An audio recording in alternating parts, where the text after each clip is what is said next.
พอพวกเราได้ทำกสิณสมาธิได้เอาธาตุสี่ดินน้ำลมไฟอันบริสุทธิ์คือมีธาตุน้ำ 80%ธาตุดิน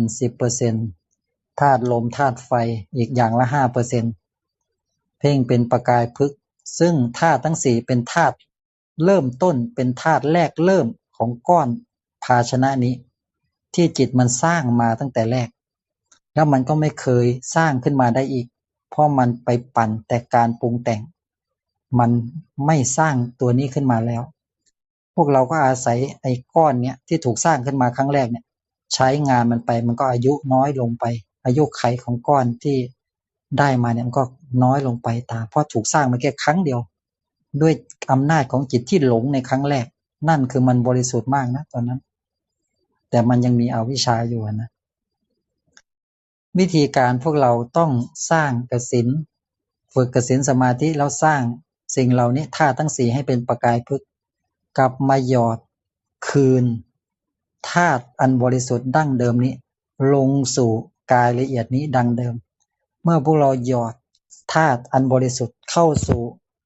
กายอันบริสุทธิ์นี้ดังเดิมได้กายอันบริสุทธิ์ก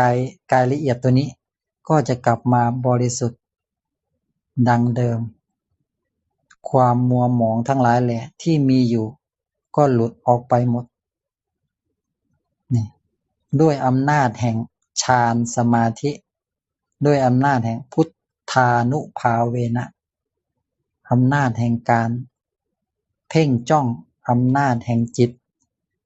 ที่ตั้งมั่นก็ได้ธาตุอันบริสุทธิ์กลับมาเหมือนเดิมเหมือนได้ชีวิตใหม่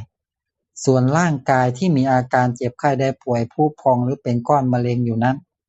ก็จะค่อยๆจางคลายหายออกไปด้วยธรรมชาติของตัวมันเองโดยที่ไม่จำเป็นต้องพึ่งหมออีกต่อไปด้วยนี่คือที่มาที่ไปของการรักษาโรคของการเกิดขึ้นของโรค